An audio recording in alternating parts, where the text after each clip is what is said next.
Ok, voy a grabar este video con lentes. Déjame saber si se ve bien, si no se ve bien, si te gusta, si no te gusta. Por favor. Yo no usaba los lentes en los videos porque pensé que se iba a ver mucho reflejo, pero la verdad es que viéndolo ahora, bueno, se ve un poco el reflejo, como ahí. Pero si yo bajo la cabeza, como que no se ve tanto. Como que así. Aunque está bonita la sombra, mírala. Mira qué linda. Ok. Hola mis amores, hola YouTube, espero que se encuentren hoy súper bien. Bienvenidos y bienvenidas nuevamente al canal, mis amores, y bienvenidos a una nueva entrega de ¿Te puede pasar a ti? Este es el episodio. Oye, ¿por qué estoy gritando? Ay, Dios, lo siento. Luego recuerdo que algunos me escuchan como con audífonos, entonces como que le da como así, como en el oído. Esta es la primera parte de una historia de 2 partes. Creo que son 2. Todo depende, porque el guión de solamente esta parte está larguísimo.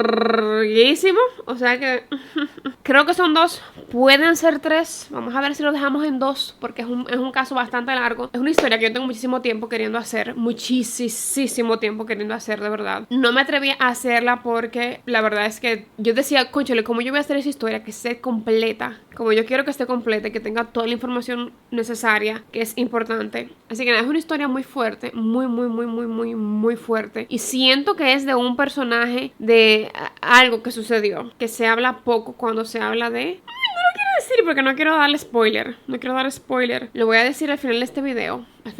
¿Ok? Esto quiere decir que si esta es la primera parte, la segunda parte va a estar lista aquí en el canal, porque a mí me da como una cosa en el cerebro esperando una segunda parte. La segunda parte va a estar lista en el canal mañana o pasado mañana, ¿ok? Ok, probablemente pasado mañana, no justamente mañana. Veremos, pero de pasado mañana no pasa, ¿ok? 1 o 2 días después de que subió este video va a estar la segunda parte. Bien, así que antes de comenzar te voy a pedir que me dejes este emoji antes de comenzar, ¿ok? Por el comentario que tú quieras, interactúa con el video para que el algoritmo aquí te dé cuenta, ¿ok? Que hay gente comentando. Vamos a recomendarle este video a más gente, ¿ok? Si tú lo haces, te lo agradezco de antemano, desde ahora te lo agradezco. Por aquí están mis redes sociales, Instagram y TikTok, para que vayas a ver todo lo que por aquí yo no publico, ¿ok?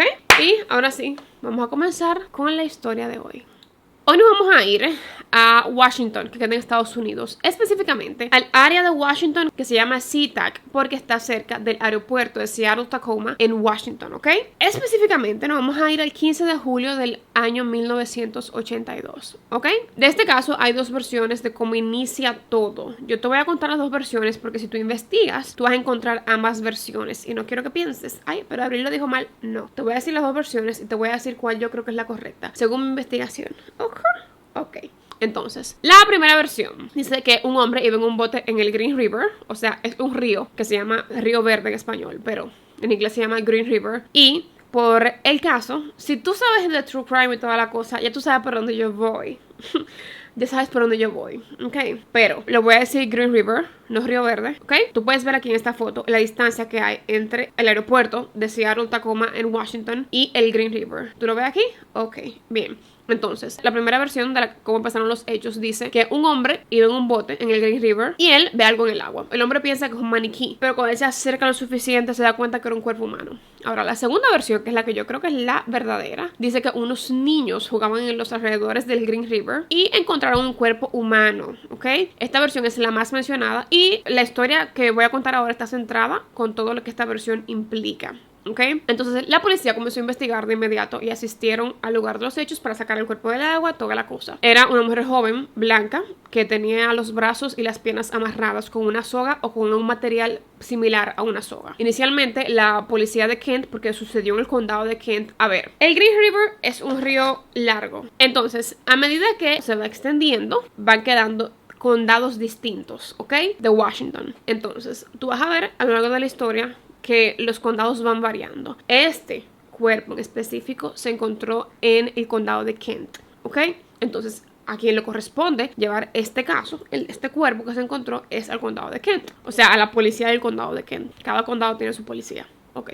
Entonces, la policía del condado de Kent sospechó inicialmente que ella había sido estrangulada y era evidente por el estado de su cuerpo, por la soga que encontraron, toda la cosa, y también estaba muy descompuesto, como que no podían del todo discernir quién esta persona, no tenía rasgos que se pudieran ver muy claros porque, a su entender, la víctima llevaba varios días en el río. Ellos se llevaron el cuerpo para hacerle los exámenes del lugar y el 18 de julio del 82 se difundió en los medios de comunicación información de su hallazgo y también información sobre su apariencia física, con ánimos de que alguien pudiera reconocerla e identificarla, ya que la mujer no llevaba consigo nada que pudieran utilizar para identificarla. Era una mujer blanca de aproximadamente 25 años, pensaba la policía y el médico forense que analizó todo. Ella medía 5 pies y 4 pulgadas y pesaba alrededor de 140 libras. Ella estaba vestida con jeans con una blusa de rayas blancas y azules con los bordes de encaje y llevaba tenis o zapatillas deportivas de color blanco. Ella tenía 5 tatuajes en el cuerpo, un corazón envuelto en una rama en un hombro, 2 mariposas pequeñitas justo arriba de sus senos y también tenía una cruz envuelta en una rama en su otro hombro. Llevaba también la insignia de una motocicleta Harley Davidson en su espalda y por último un tatuaje que al parecer ella no había terminado de hacerse porque estaba como que el tatuaje estaba a medias, pero parecía ser un unicornio en su abdomen bajo. La policía puso toda esta información en los medios de comunicación a espera de que alguien pudiera identificarla. Mientras tanto, el médico forense determinó que esta mujer no se había ahogado en el río, no tenía agua en los pulmones, de modo que no respiró estando en el río, sino que la habían tirado allí luego de matarla. Eventualmente, con la descripción que habían difundido en los medios de comunicación, un hombre llamó a la policía. Este hombre se dedicaba a hacer tatuajes y él reconoció su trabajo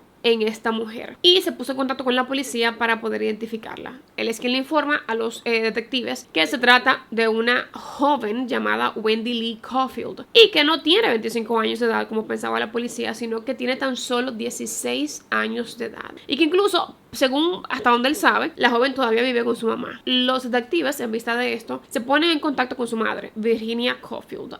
Al visitarla para darle la noticia, ella primero estuvo en estado de shock, pero luego dijo, yo más o menos me lo esperaba. Los detectives le preguntaban que por qué ella dice eso, y ella les explica que ella tenía tiempo sospechando que Wendy estaba trabajando como prostituta, como trabajadora sexual, y que podía haber sido atacada por unos hombres a quien ella le daba sus servicios por cosas que habían pasado en el pasado que Wendy le había contado. No necesariamente que ella se prostituía, sino cosas que habían pasado con hombres que ella le había contado a su mamá. Ella fue reportada como desaparecida el 8 de julio del 82. Virginia dijo lo siguiente sobre el trabajo que ella suponía que su hija estaba haciendo. Ese fue el tipo de vida que ella misma escogió para ella misma. Nosotros la criamos de la mejor manera que pudimos. Wendy, como dije, tenía 16 años. Ella nació en Renton, en Washington, el 16 de abril del 66. Su niñez y su adolescencia no fue fácil ni placentera. Wendy y su mamá vivían una vida limitada, se puede decir, luego de que Virginia se divorciara de su esposo, de Herb. Y en ocasiones ella no podía producir suficiente dinero como para mantenerlas a ambas y cubrir un techo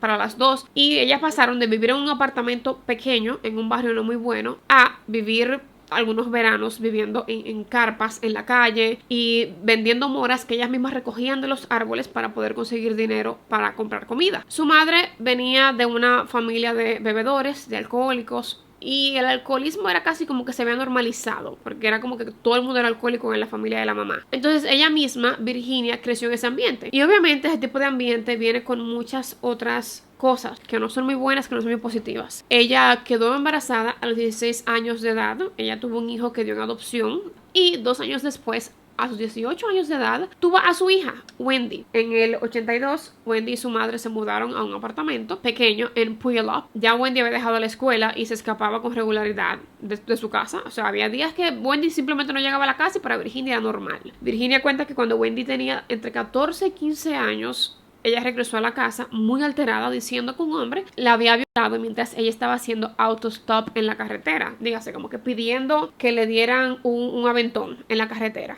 Ok, su madre cuenta que ella le respondió, literalmente, estoy citando, eso es lo que sucede cuando haces autostop. O sea, no conocía a Wendy, pero me imagino que nadie quiere escuchar eso de su madre, porque ella básicamente le dijo, tú te lo buscaste, o sea, tú te buscaste que te violaran, básicamente. Según Virginia, y con toda la razón del mundo, entiendo yo, luego de este suceso en específico, Wendy cambió. Ella comenzó a ser mucho más problemática, se escapaba muchísimo más de la casa, había semanas que ella ni volvía a la casa. Entonces ella dejó casi como de preocuparse por su hija porque, bueno, su hija estaba haciendo su vida y punto. Y de hecho, para el momento de los hechos, ella había sido arrestada varias veces por su trabajo en la prostitución. Ella había robado cupones de comida, por lo cual ella también había asistido a un centro de detención juvenil en Tacoma. Y también se había escapado de allí, de este centro de detención, el 8 de julio de 1982. ¿De qué manera se escapó? Bueno, a ella se le dio un pase de 24 horas para visitar a su abuelo, pero ella debía regresar al centro de detención y nunca lo hizo. Ella se quedó, simplemente. De esa manera fue que ella se escapó. Ella fue reportada como desaparecida, no por su mamá, sino porque ella había escapado. O sea, fue reportada como desaparecida por el centro de detención porque ella nunca regresó. Pero para ese momento, en Kent, en el condado de Kent, había muchas jóvenes y mujeres, ¿ok? Atención aquí, reportadas como desaparecidas porque se habían escapado. Ok, entonces, dado que Wendy se agregó al montón, tampoco le prestaron mucha atención a su desaparición, lo que quiere decir que nadie buscó a Wendy. Cabe destacar que para ese tiempo muchas jóvenes se desaparecían. Yo sé que nosotros como consumidores de True Crime vemos muchas veces que los policías te dicen, no, ella vuelve. No, que tiene 12 años, seguramente se fue donde la amiguita, ella vuelve. Es común escuchar esto en los casos, ¿no? Bueno, para ese tiempo, en el 82, cuando una jovencita se escapaba, o un niño, un jovencito, no, seguro vuelve, no, seguro se fue donde la amiguita. Y era aún peor si ya en ocasiones anteriores tú habías sido reportada como desaparecida. Porque recordemos que en ocasiones anteriores Virginia reportó a su hija como desaparecida porque ella se escapaba, no volvía al principio y simplemente no aparecía. Además de que en el caso de Wendy, ella tenía un récord ya delictivo de prostitución, de robo. Por ende, tan pronto la policía ve todo esto en el récord y dice, no, eso fue que se fue a hacer una de las cosas que hace. La buscan aún menos, ¿ok? Se determinó que la muerte de Wendy fue por estrangulación con su propia ropa interior. A pesar de que la foto de Wendy estaba en los periódicos durante meses, ¿ok? Luego de que ella se encontró quién era y toda la cosa, obtuvieron una foto de parte de su madre, la pusieron en los periódicos, pero nadie tenía ninguna información relevante, nadie conocía a Wendy, absolutamente nadie más se acercó a dar información a la policía. Nadie había visto a nadie tirando ningún cuerpo en el Green River. La policía no sabía cómo seguir investigando el caso de Wendy, pero como existía la posibilidad de que quien la mató sea un extraño, ellos no tenían muchas esperanzas por el tipo de trabajo que ella realizaba. O sea, cuando trabajas en prostitución, automáticamente la policía, sobre todo en ese entonces, entendía que, eso fue un cliente. Bueno, ella se lo buscó, porque imagínate, eso era muy normal, ¿ok? No estoy diciendo que está bien, ¿ok? Solamente digo que era muy normal en ese entonces. Todo se quedó así hasta que el 12 de agosto de 1982, 4 semanas después de que encontraran el cuerpo de Wendy, cuando un empleado de una compañía de carnes que quedaba cerca del Green River vio flotar en el río, o sea, él salió, me parece que fue como fumar su cigarrillo a orillas del río, como para botar el golpe un momento de su trabajo, y él ve flotar en el río, ¿ok? El cuerpo de lo que parecía ser una mujer, pero el cuerpo estaba atrapado en un nido como de ramas de árboles y toda la cosa. Este cuerpo en particular estaba desnudo. Este hombre inicialmente pensó que lo que estaba viendo era como un maniquí, ¿ok? Yo creo que todo el mundo, el cerebro humano para protegerse, lo primero que va a pensar, es un maniquí, no puede ser un cuerpo, como automáticamente. No era un maniquí, como tú te podrás imaginar. Ay, señores, gracias, Dios mío, gracias. Yo me acabo de dar cuenta que el micrófono me está pidiendo batería. Está en rojo. Wow. Esperen, déjenme yo ponerle batería nueva, porque si esto me deja yo grabando este video tú. Un segundo. Ok, regresamos. Bueno, el tema es que el cuerpo fue hallado en un tramo del río que estaba ubicado en el condado King, no Kent, sino King County, ¿ok? Entonces, a diferencia del cuerpo de Wendy, que se encontró en un tramo del río que estaba en el condado Kent, el de ahora fue asignado al condado King, ¿ok? O sea, al condado correspondiente. Ahora bien, esto no quiere decir que los cuerpos fueron tirados justamente allí, en el condado King, y el otro en el condado Kent, ya que el Green River se caracterizaba por tener un caudal fuerte, por lo que era casi imposible saber en qué parte del río fueron desechados los cuerpos. O sea, lo podían tirar en cualquier tramo del río, y por el caudal no se sabe de dónde fue que lo tiraron, ¿me entienden? Entonces, las huellas dactilares de esta mujer se encontraron los archivos de la policía ya. Ella tenía un récord, por lo que pudieron identificarla de una vez como Debra Lynn Bonner, de 22 años de edad. Durante el mes antes de que se encontrara su cuerpo, en junio, ella fue arrestada 2 veces por prostituirse. La última vez que ella fue vista con vida fue el 25 de julio del 82, cuando ella salió del motel Three Bears para trabajar, tomando en cuenta que su trabajo era prostituirse. Como ella nunca regresó, esa era como su casa. Ella rentaba esa habitación de motel y ella vivía ahí y pagaba una renta al motel básicamente por esta habitación. Como ella nunca regresó, el motel se encargó de sacar sus pertenencias de su habitación y volvieron a rentar la misma habitación. El Green River quedaba cerca del motel en el que ella se hospedaba. Ahora, ¿quién era Debra Lynn Bonner? Debra nació el 31 de octubre del 58 en Tacoma, Washington. Ella tenía 2 hermanos y durante su adolescencia ella abandonó la escuela pocos años antes de graduarse ya. Y también se convirtió en trabajadora sexual muy temprano en su vida para poder conseguir dinero. Ella estaba en una relación con un hombre que no era bueno para ella. Incluso con él fue que ella probó la heroína por primera vez y cayó en ese círculo vicioso de las drogas. A ella se le hizo sumamente difícil salir, pero para la fecha de su desaparición, Debra estaba intentando cambiar su vida y estaba pagando multas por sus arrestos anteriores.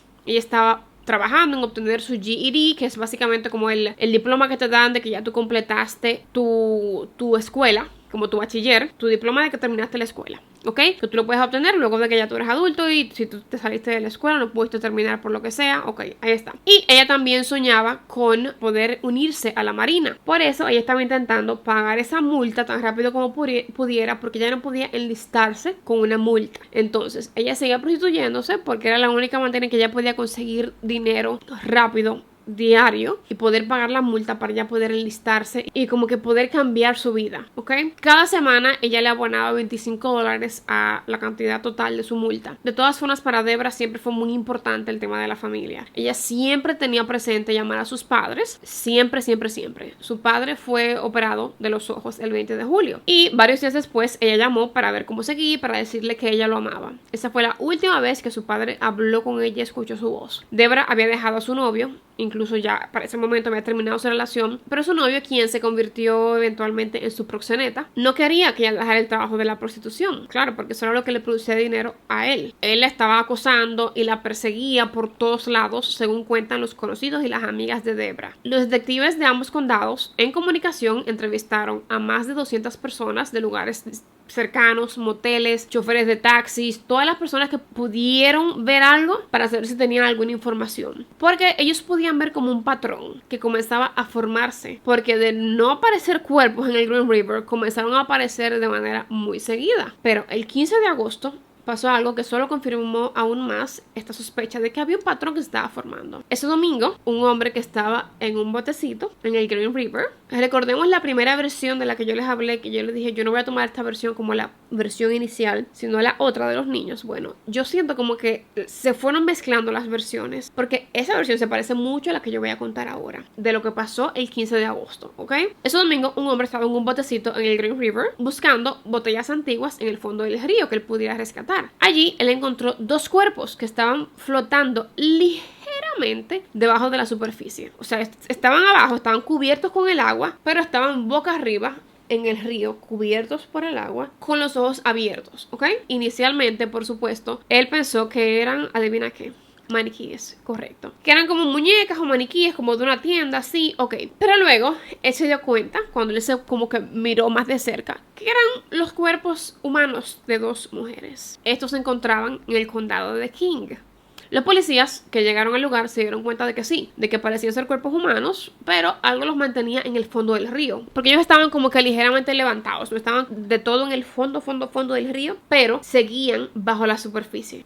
Ok. Los detectives inmediatamente, por supuesto, desde que vieron estos 2 cuerpos, dijeron, ok, estos 2 cuerpos tienen que estar relacionados con lo que sucedió con Wendy y con Debra, ok. Pero en este caso, la persona o las personas responsables de todo lo que estaba pasando habían tenido mucho más cuidado al deshacerse de los cuerpos, ya que desde la carretera era imposible ver los cuerpos y justo en ese lugar donde estaban los cuerpos, en ese tramo del río, había mucha vegetación. Entonces era como que un lugar perfecto para tú desechar un cuerpo, perfectamente. Además, ambos cuerpos tenían rocas grandes arriba de los senos, ¿ok? Y también de su abdomen, como para evitar que flotaran, ¿ok? Cuando iniciara el proceso de descomposición y se llenaran de gases, lo normal que sucede, lo que había sucedido con los 2 cuerpos anteriores, ¿ok?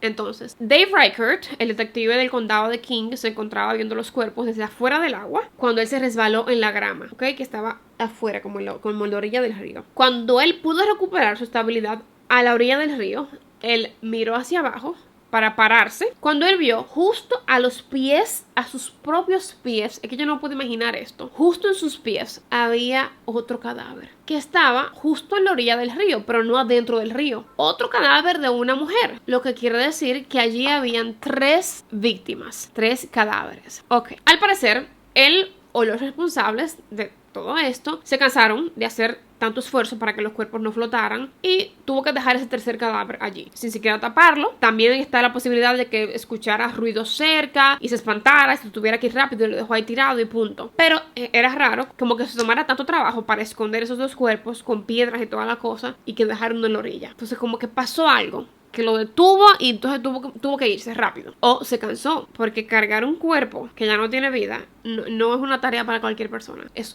sumamente pesado, ¿ok? No es como que yo lo he hecho. Yo les prometo que nunca he cargado un cuerpo sin vida. No me ha tocado, pero eso he leído, que son pesados. Ok, entonces fue por donde no tenía que irse. El tema es que los cuerpos que estaban en el agua eran de piel oscura, ¿ok? Mientras que el cuerpo que estaba en la orilla parecía ser como de raza mixta, así es como ellos lo describían en ese momento, o mestizo. Dígase, era como de mi color.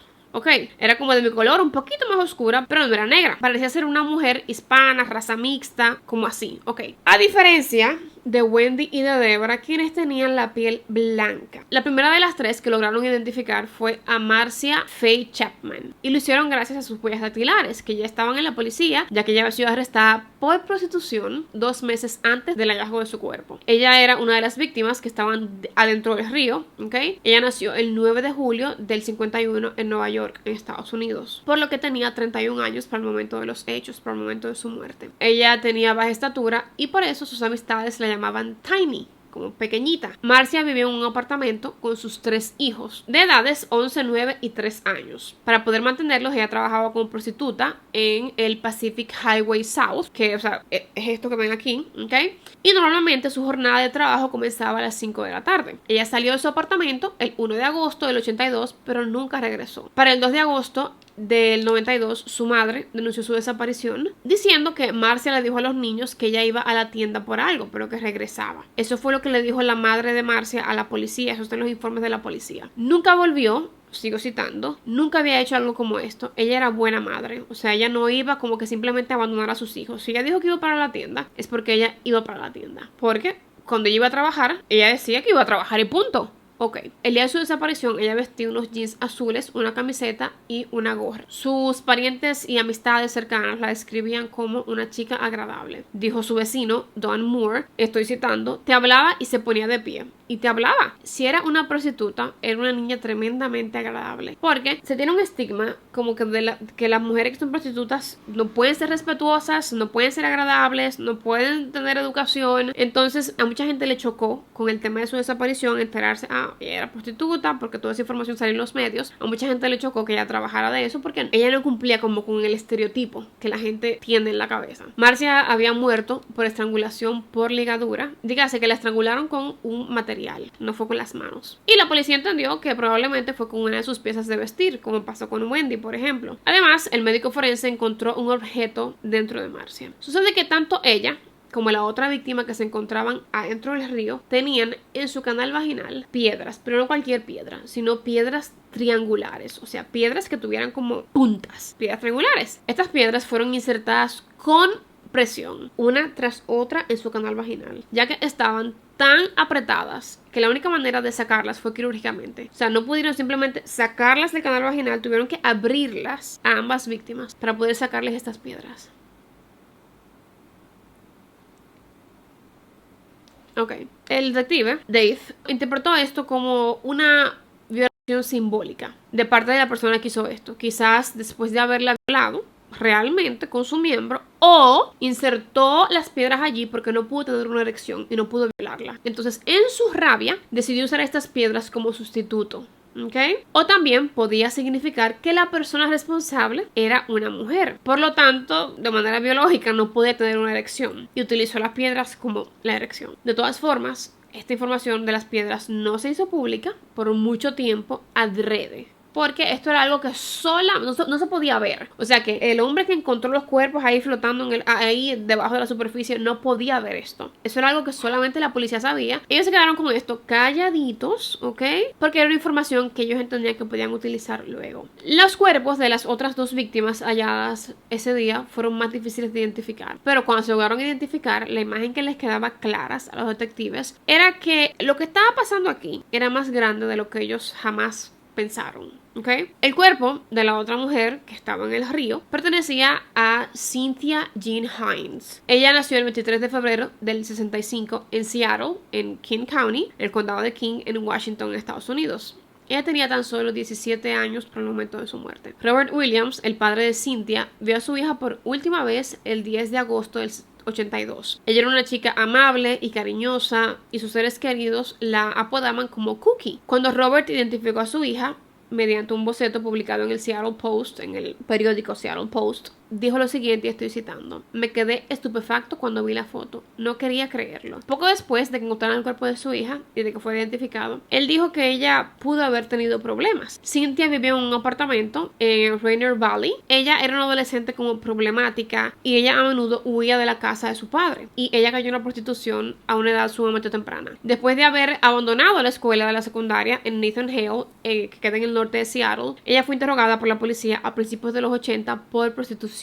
¿Okay? Pero nunca fue arrestada por prostitución, por eso sus huellas digitales no se encontraron y por eso ella fue una de las más difíciles de identificar. De hecho, el día de su desaparición, Cynthia estaba trabajando como cocinera en un restaurante de barbecue en el sur de Seattle, porque ella también estaba buscando alejarse poco a poco de la prostitución. Por ende, ella tenía tiempo buscando trabajos. Ella consiguió este trabajo en este restaurante de barbecue, pero de noche también ella se dedicaba a la prostitución. Ella trabajaba en un área en la que se sentía segura, en la que conocía gente, tenía amigas que también hacían lo mismo, y también tenía un hombre que la protegía, que realmente era su proxeneta, porque no la protegía nada, solamente la vendía y lo controlaba el dinero y punto. Los detectives hablaron con este proxeneta, este protector, quien dijo haber visto a Cynthia por última vez la noche del 11 de agosto en Pacific Highway, ¿ok?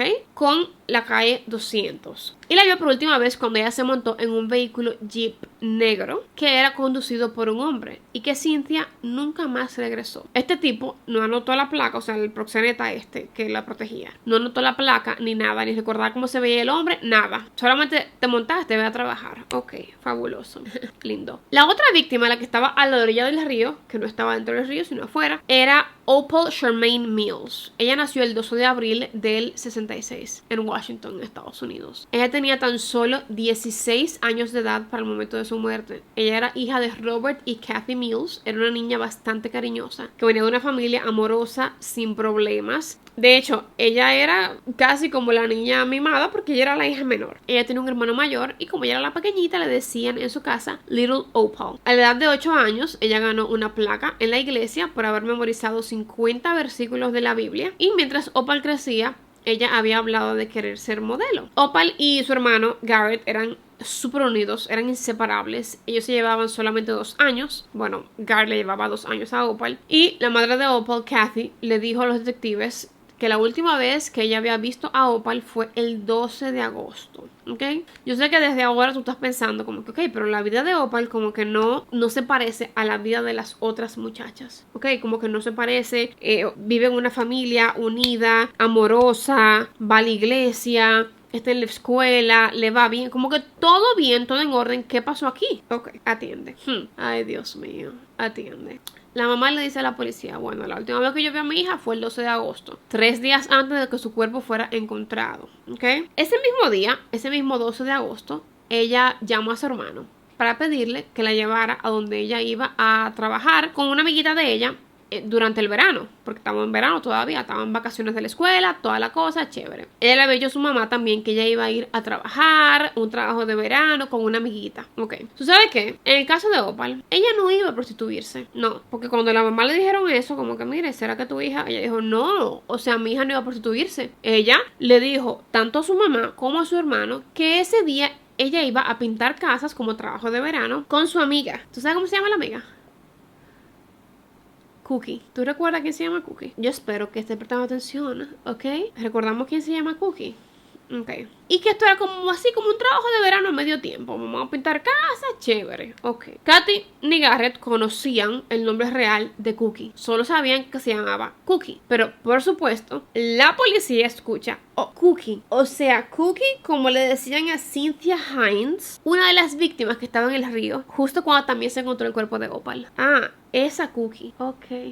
Por eso es que cuando tu mamá te dice no te juntes con esa muchacha, no te juntes con esa muchacha.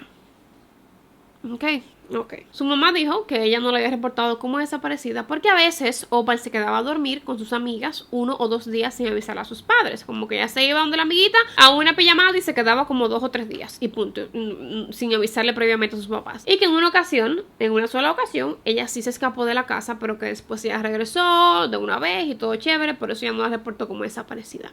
Bien, nadie comprendía cómo Opal terminó en el borde del río si Opal no tenía ni el background, ni la historia familiar, ni nada que se alineara con lo que pasaba con las otras chicas, ¿ok? Pero ya sabían que ella era amiga de Cynthia Hines. Es muy posible que le haya hecho así, vamos a pintar una casa y que acabaran en otro lugar que no fuera pintando una casa. ¿Ok? Absolutamente nadie, ni siquiera la mejor amiga de Opal, su mejor amiga del colegio que la veía siempre, ni siquiera ella tenía idea de que Opal estuviera trabajando como prostituta. Y de hecho, todo el mundo estaba rotundamente negado. Incluso la misma Opal estaba planificando casarse ese mismo año porque ella tenía un novio. Y en el verano después de la secundaria, ella se había comprometido, estaba comprometida para casarse. Y su madre lo sabía y ella aprobaba el noviazgo y el compromiso de Opal con su novio, pero pensaba que no era necesario casarse tan joven, que ya le tocaba mucho por vivir, pero Opal estaba decidida y ella incluso ya había ido a comprar su vestido de novia y toda la cosa. Entonces, como que no tiene sentido que ella estuviera prostituyéndose. Garrett, su hermano, dijo lo siguiente: ella era la más moral de nosotros dos. Me recordaba lo que era correcto, que no debía hacer ciertas cosas. Luego de su asesinato, el padre de Opal, Robert, cayó en el alcoholismo y el matrimonio no aguantó más de 6 meses. Se separaron y Robert murió 9 años después de la muerte de su hija porque la muerte de su hija acabó con él. El lunes 16 de agosto del 82, Dick Karsk, el detective del condado King, organizó lo que se conoció luego como el Green River Task Force, un grupo de trabajo de 25 investigadores del condado King, el departamento de policía de Tacoma y el departamento de policía del condado de Kent. Entonces, el consenso era que todos los cuerpos, excepto el de Opal, habían sido arrojados al río en el condado King, pero que los cuerpos de Wendy y Debra se los había llevado el caudal hasta que terminaron en el condado Kent, ¿ok? Porque todos los otros fueron al condado King. Ellos entendían que era casi seguro que el asesino estuviera mirando las noticias, y así fue como él se dio cuenta de su error al no hacer algo para que los cuerpos no flotaran y no se los llevara el caudal del río. Entonces, él implementó lo de las drogas con sus últimas víctimas, excepto con Opal. ¿Okay? Además, él era un asesino que tenía confianza, porque matar 5 personas en un mes solo lo hace una persona que siente confianza en lo que hace y que muy probablemente lo ha hecho antes. O sea que estas no son sus primeras víctimas. El 25 de septiembre del 82, la policía encuentra un 6º cuerpo. Sucede que un ciclista estaba montando en las calles casi desiertas en un pueblo que estaba abandonado detrás del aeropuerto Seattle-Tacoma en Washington. ¿Okay? Cuando el ciclista olió algo que olía como podrido, él se puso a buscar qué era lo que olía así, pero no en el río, sino en los árboles y en la maleza que estaba en el norte y en el sur del aeropuerto. Era un área en la que no se le daba mantenimiento con regularidad. A ver, ese pueblo que estaba cerquita del aeropuerto, luego de que se compró el terreno para el aeropuerto y toda la cosa, muchas de las personas que estaban ahí se fueron de ahí porque, o sea, vivir pegado a un aeropuerto no es para todo el mundo, con el ruido, los aviones, toda la cosa, ok, la construcción, todo eso. Ese pueblo quedó como fantasma allí, vacío, totalmente abandonado, no se le daba mantenimiento, o sea, las casas seguían allí, era como literalmente como un pueblo fantasma. Todo seguía allí, como si nada, la casa, los jardines, todo, pero la maleza, los árboles, todos los jardines, todo se había crecido bastante. Allí, entre arbustos que claramente, de nuevo, habían crecido, este ciclista encontró el cadáver de una mujer en un avanzadísimo estado de descomposición. Estamos hablando de verano, puro y duro. Y era el jardín abandonado de una de las casas de esa área, antes de que se construyera el aeropuerto, ¿ok? El cuerpo estaba desnudo y tenía únicamente un par de medias de hombre amarradas bien apretadas alrededor de su cuello, ¿ok? Nadie la habría encontrado allí. O sea, ni siquiera pasajeros que estuvieran aterrizando en el aeropuerto, porque tú ni desde un avión aterrizando tú podías ver el cuerpo por toda la maleza y toda la grama y toda la cosa que había crecido allí. O sea, no se veía, literalmente no se veía para nada. Entonces el cuerpo tenía su tiempito ahí ya, ¿ok? Estaba muy descompuesto y estaba a más de 3 cuadras de la calle más cercana y quedaba a 6 millas, solamente 6 millas del Green River, ¿ok? Entonces, esta víctima fue identificada a través de sus registros dentales porque ya no tenía huellas dactilares. Se trataba de Giselle Ann Lovron. Su identificación fue confirmada por su novio, quien dijo que Giselle tenía un tatuaje pequeño de un pajarito en un seno derecho. Este dato él lo dio como una marca de identificación cuando la reportó como desaparecida. A pesar de su avanzado estado de descomposición, todavía era visible el tatuaje. Giselle nació el 26 de febrero del 65 en New Orleans, en Luisiana. Ella tenía 17 años para el momento de su muerte. Ella dejó la escuela a temprana edad porque padecía de acoso y de bullying. Ella comenzó una relación con su novio, Jake Baker, quien la convenció de irse juntos de California, donde vivían, y así fue como ella llegó a Washington. Jake no era el chico más honesto ni el más íntegro de todos. Solía trabajar en cosas turbias y los padres de Giselle no aprobaron esto. A él no le gustaba que su hijo estuviera con un tipo que estuviera trabajando en cosas como que no muy legales, tú sabes. Ellos sabían que Giselle era una joven con mucho futuro. Ella leía muchísimo, ella era muy inteligente, muy bonita, tanto así que su coeficiente intelectual era de 145. El más alto es de 179, ¿ok? De 145 a 159 se considera una persona altamente dotada. Giselle era parte de este grupo de personas. Pero a pesar de su inteligencia, ella era muy influenciable, muy influenciable. Por esto, en el 82, ella se mudó a Seattle con su novio, que era mayor que ella, y comenzó a trabajar como trabajadora sexual en el Seattle Tacoma Strip para poder ganar dinero. Como dije anteriormente, Giselle era una chica muy bonita. Ella era rubia, con cabello largo, con pecas, y era muy dulce. Como que ella tenía un lado como de niña, dulce, pero también tenía un lado rebelde. Esto le gustaba mucho a los hombres, porque veían en ella la viva imagen como de una chica de colegio, de una colegiala. Ella se veía súper jovencita, como que tenía baby face, ¿ok? Y según Jake le informó a los investigadores, él intentó persuadirla para que ella dejara esa vida de la prostitución, eso dice Jake, diciendo que no era necesario que ella se pusiera a eso, que podían trabajar en otras cosas, pero él mismo estaba en trabajos turbios y en ocasiones, mientras ella vivía con sus padres todavía, él la llamaba a ella para pedirle dinero. Ok, esto último se supo por vía, obviamente, de la familia de Giselle. El 17 de julio del 82, Jake vio a Giselle por última vez, cuando ella salió de su apartamento a la 1 de la tarde, diciendo que haría 3 o 4 clientes y que luego regresaría. Jake le había dicho que no se fuera a trabajar, que no tenía que hacer eso, pero ella de todos modos se fue. Giselle no regresó ese día, ni el próximo, y Jake estaba preocupado. Ella desapareció un sábado, y el domingo él llamó a la policía para reportarla como desaparecida, pero no le hicieron caso ni lo tomaron en serio, según Jake. Pero en reportes de la policía sale que sí se hizo un reporte oficial de desaparición de Giselle el 17 de julio, o sea que sí lo archivaron, ¿ok? Sí tomaron el reporte. Giselle cumplía con las características de las demás víctimas, como te podrás dar cuenta, lo que quiere decir que el asesino había cambiado de lugar para deshacerse del cuerpo de sus víctimas, seguro por estar pendiente de las noticias, ¿ok? Al tener ya 6 víctimas, los detectives del condado de King pidieron al FBI hacer un perfil de este victimario o de este grupo de personas para ayudar en la búsqueda. Y luego de analizar las vidas de las víctimas, se dieron cuenta de que todas estaban trabajando con prostitutas en la misma zona, o al menos en el caso de Opal, ella estaba relacionada a una de las prostitutas. Ese era el factor común entre todas. Todas frecuentaban la avenida que se llamaba The Strip, que era el Seattle Tacoma Strip, SeaTac Strip, del que yo les hablé anteriormente, para poder encontrarse con clientes. Era un área que era reconocida por la presencia de moteles y también de personas que se manejaban en el negocio de prostitución. O sea, habían prostitutas y habían proxenetas y habían personas que vendían sustancias ilícitas, todo eso. Bueno, ok. El FBI se introdujo a la investigación debido a que la presencia de estos cuerpos en el río parecían ser asesinatos organizados. Dígase que era muy posible que tuviesen en sus manos un caso de un asesino serial, y con las características que puede derivar este caso, posiblemente sea el caso de un psicópata sexual. El Green River Task Force, junto con perros de búsqueda, buscaron en el área en que fue encontrada Giselle, ya que era el lugar perfecto para deshacerse de un cuerpo porque nadie lo veía, literalmente nadie. Era un lugar abandonado donde no había nadie, nadie conducía, nadie pasaba cerca con regularidad, nada. Y con el ruido de los aviones despegando y aterrizando, era un ruido muy fuerte que con facilidad se podía tragar los gritos de una mujer gritando por ayuda, ¿ok? Y también con la maleza que había crecido mucho, no se veía nada, pero ellos no encontraron más nada. Fue pura casualidad que ese ciclista estuviera ahí ese día y olió eso y pudo encontrar ese cuerpo, porque de lo contrario no se imaginan cuándo lo hubieran podido encontrar. La policía comienza a prestar especial atención a las desapariciones que eran reportadas en la zona. Finalmente dicen, bueno, vamos a ver este desaparecido porque como tú estás raro, ok.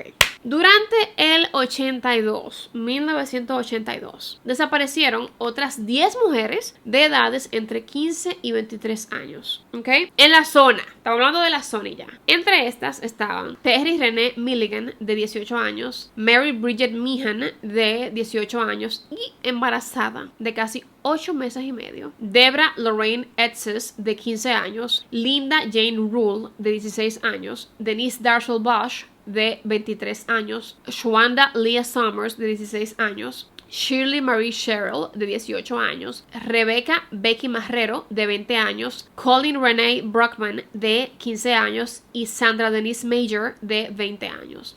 La policía supone que el victimario estaba escogiendo de forma consciente víctimas jóvenes, inocentes, de vida sacrificada, de vida problemática, que arriesgaran mucho más y que pudieran defenderse mucho menos. Además de que era sencillo secuestrar prostitutas, debido a que estas solían encontrarse con hombres a solas. El paradero de muchas de estas mujeres no era conocido hasta que regresaban de prestarle sus servicios a sus clientes. O sea, los hombres se la llevan, nadie sabe, no tienen nadie idea de dónde están metidas, a menos que regresen y ellas digan como que dónde estaban. Entonces eran las víctimas perfectas, porque por el mismo tema de que trabajaban como trabajadoras sexuales, ellas evitaban el contacto con la policía y si eran declaradas como desaparecidas y tenían un récord ya en prostitución, la policía no las tomaba en serio, ni las tomaba en cuenta, ni las buscaban de manera activa, porque todos se lo achacaban a su trabajo. A mediados de septiembre del 82, el teniente del condado King, Greg Boyle, publicó que el grupo de investigación que estaba investigando la desaparición de las víctimas, el Green River Task Force, o sea, lo hizo público porque todavía no se sabía hasta ese momento, pero ya lo hicieron público para que la gente supiera que se estaba haciendo algo, que se estaba investigando las muertes y las desapariciones y los hallazgos de los cadáveres, ¿ok? Y también se mencionó a las víctimas que estaban vinculadas con este caso. Una de ellas era Giselle, que había sido encontrada, aunque su nombre real no fue mencionado en este escrito. Y la otra era Mary Bridget Meehan, de 18 años. Su novio Ray la había reportado como desaparecida, diciendo que la vio por última vez el 15 de septiembre cuando ella salió del motel en el que ellos vivían, llamado Western Sin, para irse a trabajar en el SeaTac Strip, en la misma calle donde las otras mujeres también trabajaban. Pero según Ray, Mary tenía planificado caminar hasta el Teatro Clark ese día. Dígase que ella no se iba a parar solamente en el SeaTac Strip, sino que ella iba a caminar hasta el Teatro Clark ese día para ver si encontraba clientes hasta allá. A los policías ese detalle le pareció raro, porque el teatro quedaba a 2 millas caminando desde el motel y era un camino muy largo para una mujer que tenía 8 meses de embarazo, ¿ok? Ajá, ok. Como que una mujer casi de término no va a estar caminando todo ese tiempo con calor, ¿ok? Los detectives le preguntaron a Ray que si ella estaba trabajando ese día por el avanzado estado de su embarazo. Y él le respondió que él no sabía. Él no le quedaba claro si ella seguía trabajando o no con el embarazo. Pero sucede que Mary nunca regresó. Ella simplemente nunca regresó. Su hermano, Dennis, no creía que ella estuviera trabajando como prostituta con su embarazo tan avanzado, pero sí la creía capaz de aceptar un aventón de un extraño en la calle para no tener que caminar hasta el teatro. La gente comenzó a leer y a prestarle más atención a las publicaciones sobre las prostitutas que estaban apareciendo asesinadas en el Green River. E increíblemente no estaban asustados, porque nada de eso les pasaría a ellos. Incluso los mismos periodistas que escribían sobre estos casos culpaban a las víctimas por estar trabajando en las calles. ¿Okay? O sea, vamos a victimizar a la víctima de nuevo. Porque, imagínate, estaban trabajando en la calle sin cuidado alguno e incluso culpaban a las autoridades por haberse relajado con el control de las trabajadoras sexuales. Porque si la policía la hubiera metido toditas presas, porque eso era ilegal en ese momento, lo que tiene sentido, porque si es ilegal para ese momento, ¿qué hacen todas ellas en la calle todavía? Pero bueno, o sea, viéndolo desde el punto de vista lógico, Increíblemente, nadie, ni ningún periodista, nadie culpaba a la persona o a las personas que cometían estos crímenes. Era casi como si lo tildaran como algo políticamente correcto.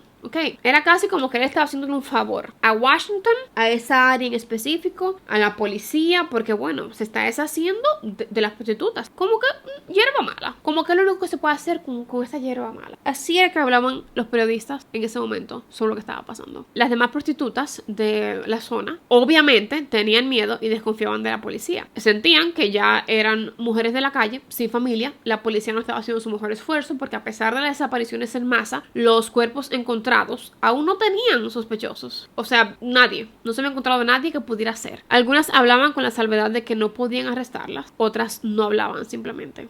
No decían nada. Decían que sabían que había peligro cerca, pero que estaban teniendo cuidado porque como sea tenían que trabajar, tenían hijos que mantener, tenían que pagar apartamento, casa, motel, lo que sea. Y comenzaron a utilizar lo que se conoce como buddy system o el sistema de amigos. O sea, estar juntas, en pares o más, nunca solas, y que cuando una mujer se montaba en un vehículo para irse con un cliente, la otra anotaba el número de la placa de ese vehículo. Los detectives del condado de King comenzaron a obtener mucha más información y ayuda de parte de las trabajadoras sexuales que hablaban, pero muchas de ellas hablaban escondidas y con mucho miedo de sus proxenetas. Dick, el detective del condado de King, sabía que ellas estaban preocupadas y que había mucho miedo entre ellas, pero ellas hablaban entre ellas de cuáles clientes mantenerse alejados y que ellas reconocían los clientes raros, como clientes con fetiches extraños, ellas los reconocían y le decían, mira, con ese no te montes, con ese no te vayas. Comenzaron también a evaluar una hipótesis. Quizás el asesino era una persona que viajaba constantemente a Seattle, ya que el lugar donde él recogía a sus víctimas y donde se deshacía de los cuerpos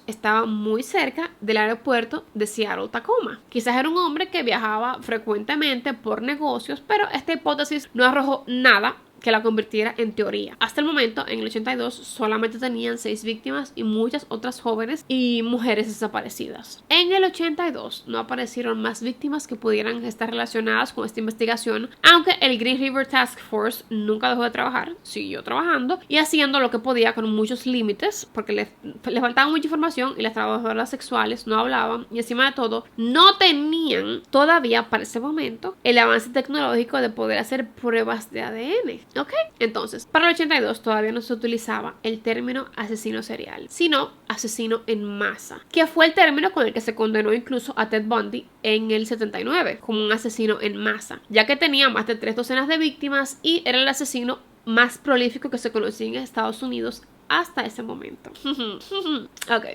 Sin embargo, un detective de homicidios que trabajaba en el FBI llamado Pierce Brooks, un genio, fue quien creó el término serial killer en inglés o asesino serial como conocemos hoy en español. Él reunió a agentes que trabajaban en la unidad de ciencias de comportamiento del FBI y también agentes del Departamento de Justicia de los Estados Unidos, quienes estuvieron de acuerdo con lo que explicaba Pierce. Un asesino en masa es un asesino que mata en cantidades que superan los 2 dígitos sin discriminar quienes sean parte de esa cantidad de personas. No es lo mismo que un asesino serial que sí toma en cuenta características de sus víctimas, como el sexo, el color de piel, la edad, etc. Es decir, el asesino serial tiene preferencias que sus víctimas deben cumplir para convertirse en sus víctimas. El asesino en masa no necesita que ciertas preferencias se cumplan para el poder asesinar. Solamente quiere asesinar a gran escala. ¿Ok? Entonces, en ese momento es cuando se diferencian ambos términos y comenzamos a llamar lo que hoy conocemos como asesino serial. ¿Ok?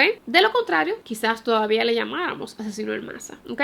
Para el 82 todavía se creía que los asesinatos del Green River eran trabajo de un asesino en masa. ¿Ok? Pero en el 83 es el mismo Pierce Brooks quien cambia esto. Luego de él hacer públicos sus hallazgos sobre este tipo de asesinatos, la policía comprendió que estaban lidiando con un asesino en serie y comenzó a llamársele Green River Killer. Entonces, este es el caso del asesino serial conocido como Green River Killer. No te pongas a estar buscando por ahí información de más porque te la voy a dar toda en esta serie, ¿ok? No te pongas a estar investigando. Tú investigas después que se acabe la serie completa. Aquí.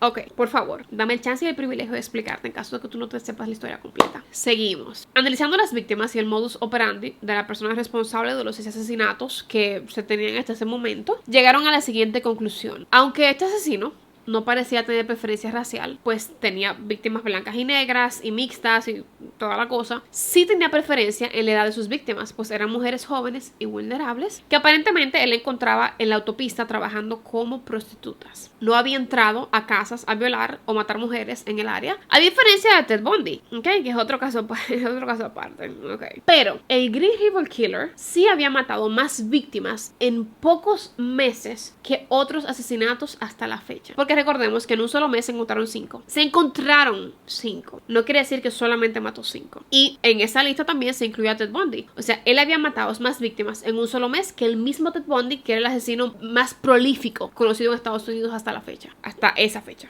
¿Ok? John Douglas, un agente del Departamento de Ciencias de Comportamiento del FBI, fue uno de los primeros en estar de acuerdo con los hallazgos de Pierce Brooks. Y él pasó a trabajar en el caso del Green River Killer, analizando sus víctimas para poder obtener un perfil, ya que en los primeros 6 meses de investigación del Green River Task Force, ellos tenían varios sospechosos ya. Douglas dedujo que eran víctimas de oportunidad, ninguna de ellas planificadas por el estilo de vida que llevaban.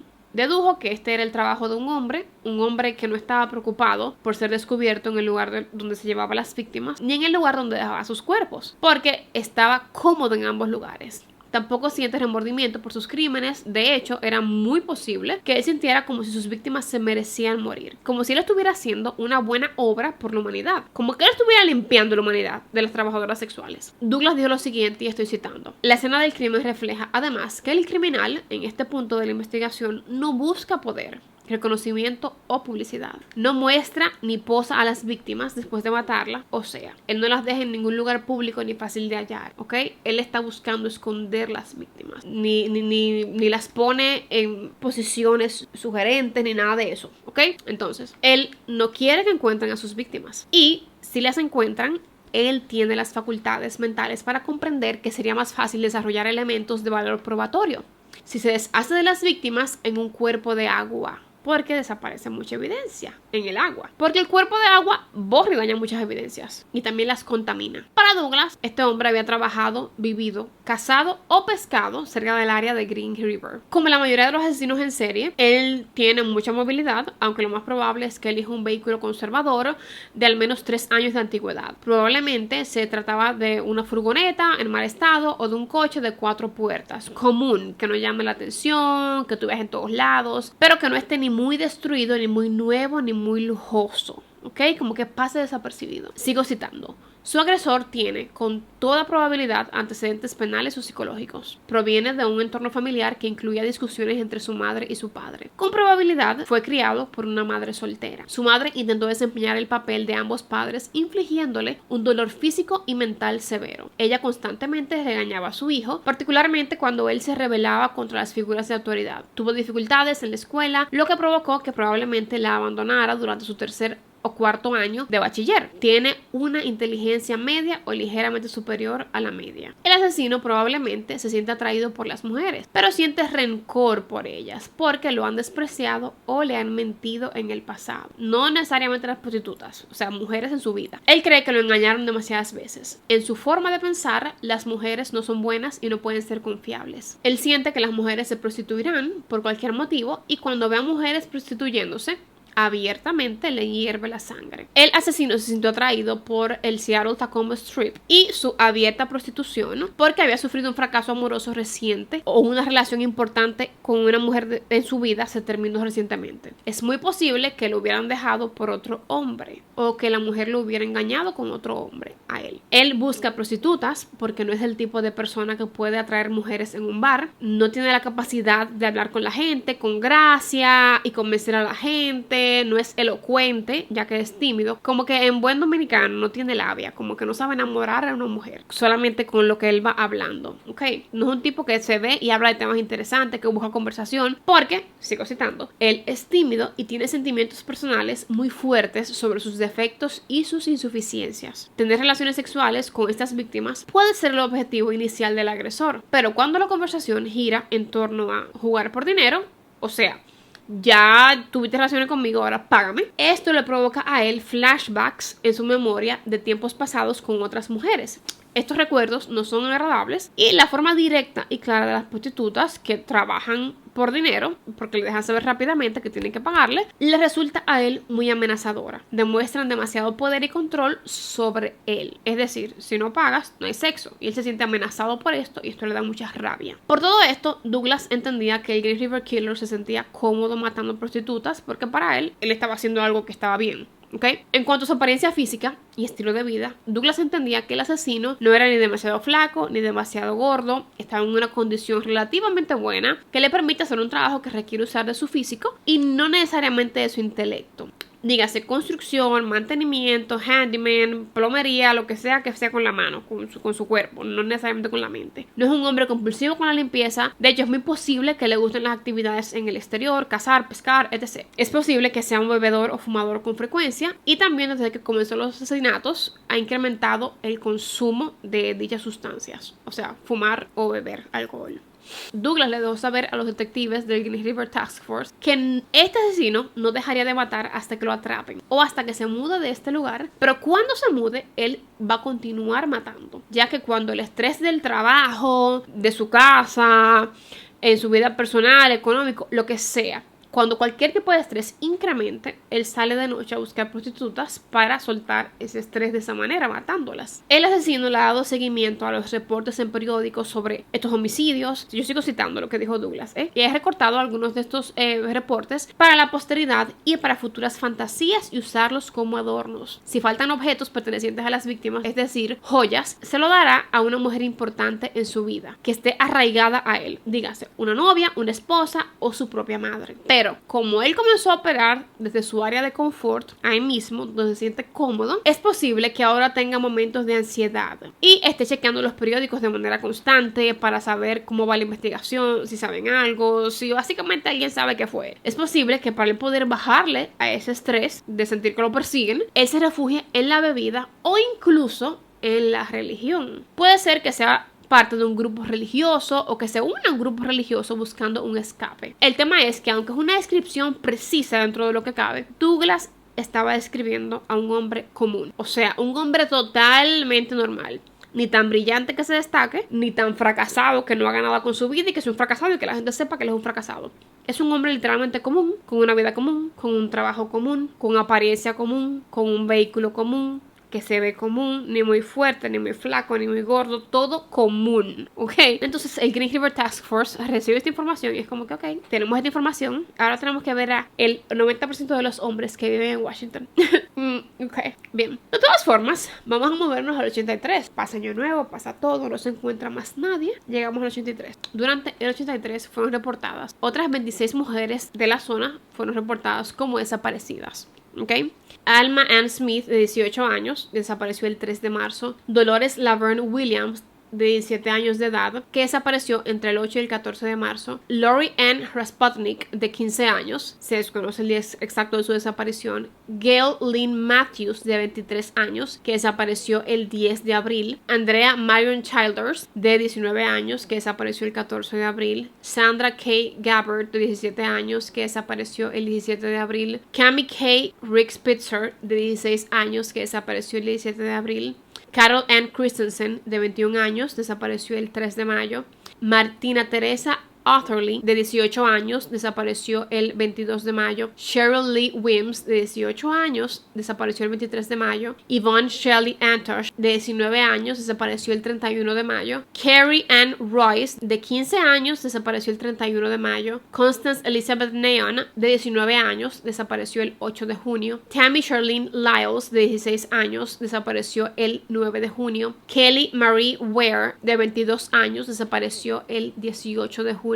Tina Marie Thompson, de 21 años, desapareció el 25 de julio. April Dawn Buttram, de 16 años, desapareció el 18 de agosto. Debbie Mae Abernathy, de 26 años, desapareció el 5 de septiembre. Tracy Ann Winston, de 19 años, el 12 de septiembre desapareció. Maureen Sue Finney, de 19 años, desapareció el 28 de septiembre. Mary Sue Bello, de 25 años, desapareció el 11 de octubre. Pammy Annette Avant, de 15 años, desapareció el 26 de octubre. Delise Louise Plager, de 22 años, desapareció el 30 de octubre. Kimberly Nelson, de 21 años, desapareció el 1 de noviembre. Y Lisa Lorraine Yates desapareció el 23 de diciembre con tan solo 19 años de edad. De las desaparecidas durante ese año, en esa área, se encontraron 9 cuerpos. Okay. Una de ellas fue Carol Christensen. Ella fue encontrada el 8 de mayo del 83, 5 días después de su desaparición. Y fue encontrada por una familia que buscaba hongos en un área boscosa de Maple Valley, ubicado también en el terreno que se encontraba entre Tacoma y Seattle. Para el momento de su muerte, ella tenía 22 años de edad y estaba separada de su esposo y tenía una hija de 5 años. Ella desapareció luego de haber almorzado, luego de un día de trabajo normal. Ella debía regresar al trabajo, pero nunca lo hizo. O sea, ella trabajaba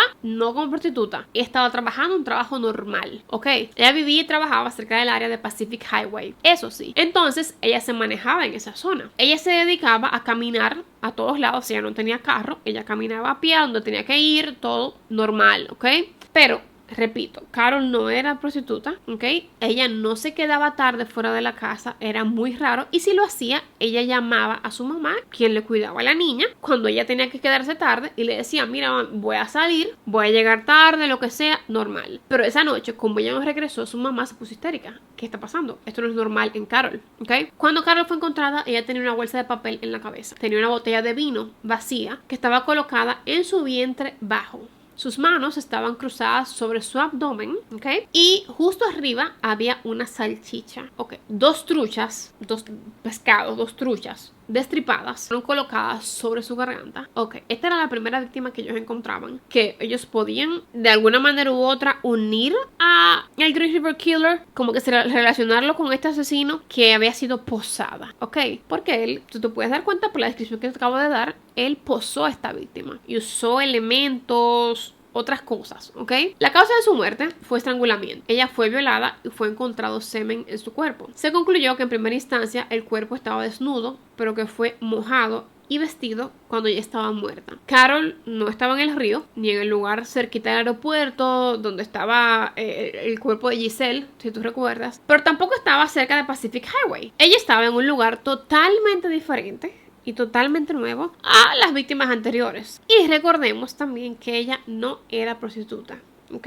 Esto es importante. La escena, a diferencia de todas las otras víctimas también, había sido montada, planificada y estaba posada, ¿ok? Diferente también a las escenas anteriores. De hecho, con esta víctima se utilizó una soga amarilla que se encontró con la víctima. O sea, una soga amarilla para estrangularla. Y estaba vestida con jeans, una camisa de Seattle Seahawk, una chaqueta blanca y tenis azul y gris. ¿Okay? Inicialmente, este asesinato no se contó como una de las víctimas del Green River Killer porque a primera vista no parecía ser una de ellas, pero luego de investigar su vida, ¿okay?, se dieron cuenta de que perfectamente ella cumplía con todo lo otro excepto la prostitución. Entonces, puede ser que ella estuviera yendo a una cita y de ahí sucedió todo. Porque su propia madre dijo como que ella sabía que ese día se iba a quedar tarde, pero no que ella no iba a regresar. Porque al parecer ella sí estaba saliendo para una cita con un hombre que ella acababa de conocer. O sea, ni siquiera lo había conocido. Lo iba a conocer esa noche, ¿ok? Y nunca regresó.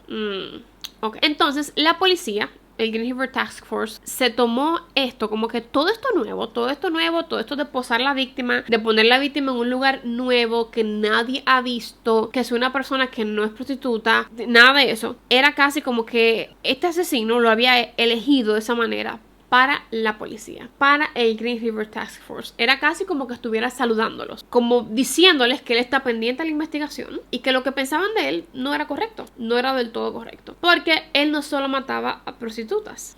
Entonces seguimos con Shonda Lee Summers. Ella fue encontrada al norte del aeropuerto de SeaTac el 11 de agosto, 10 meses después de su desaparición, el 7 de octubre del 82, aunque fue reportada como desaparecida por su familia un mes después de la fecha. Una familia que estaba recogiendo manzanas muy cerca del área del aeropuerto donde fue encontrada Giselle. En este caso, esta familia recogiendo manzanas no se encontró con un cuerpo, no. Ellos encontraron huesos humanos, ¿ok? Y los encontraron justo abajo, o sea, como que este es el árbol. Ellos iban aquí a recoger manzanas. Este es el árbol, este es el tronco.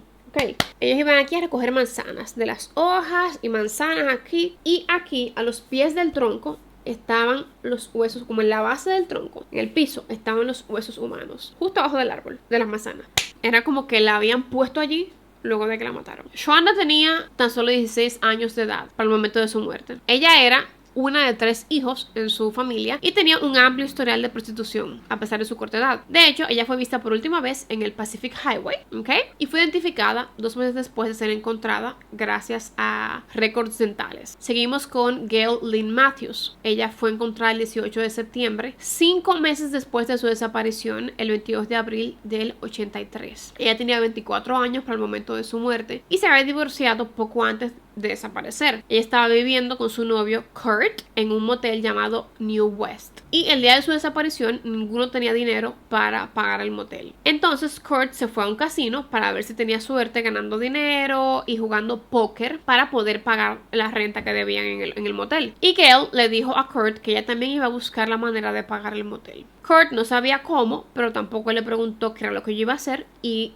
Gail simplemente se fue. Más adelante, mientras él estaba, y él es quien cuenta todo esto, mientras él estaba en Pacific Highway esperando un autobús para irse al casino a jugar póker, él estaba mirando el tráfico cuando vio una camioneta Ford azul o verde. Él no estaba muy claro del color porque la camioneta parecía estar reparada para que la pintaran. Tú sabes, como cuando le pasan una lija, como en círculos así, para poder pintarle, que coja bien el color y toda la cosa. Ok. Él no podía ver si era azul o verde porque la camioneta estaba preparada para que la pintaran. Ok. En el asiento del pasajero, él vio a Gail. Y en el asiento del conductor había un hombre blanco de cabello claro, ¿ok? Que parecía tener entre unos 30 y 35 años. Este hombre tenía una camisa de cuadros. Kurt se fijó en la cara de Gail y ella estaba como pasmada. O sea, ella miraba para adelante y punto. Y ella estaba pegada de la puerta del vehículo. O sea, aquí está el conductor por este lado y ella estaba despegadísima de la puerta del conductor. Estaba pegada de la puerta del vehículo, lo más despegada que ella pudiera del conductor, para que me entiendan. A veces yo me enredo sola, yo no sé, a veces siento como que no van a entender. El tema es que ella estaba muy pegada, como tirada arriba de la puerta y tenía como la cara como frisada, solamente mirando hacia adelante. Para él esto, o sea, es raro. Él levantó el brazo y comenzó a hacerle señas, como a saludarla, y ella lo estaba mirando directamente a los ojos porque él estaba justo al frente. Lo estaba mirando directamente a los ojos, pero no se movía, no hacía nada, ni le hacía así, ni le hacía nada. Era como si él le estuviera diciendo con los ojos que ella estaba en peligro, pero que no podía responder, ni moverse, ni nada, pero que todo eso él lo pensó luego de que ella no regresó. Ok, pero en el momento él no hizo ese análisis. Él la buscó por todos lados y establecimientos y toda la cosa en Pacific Highway,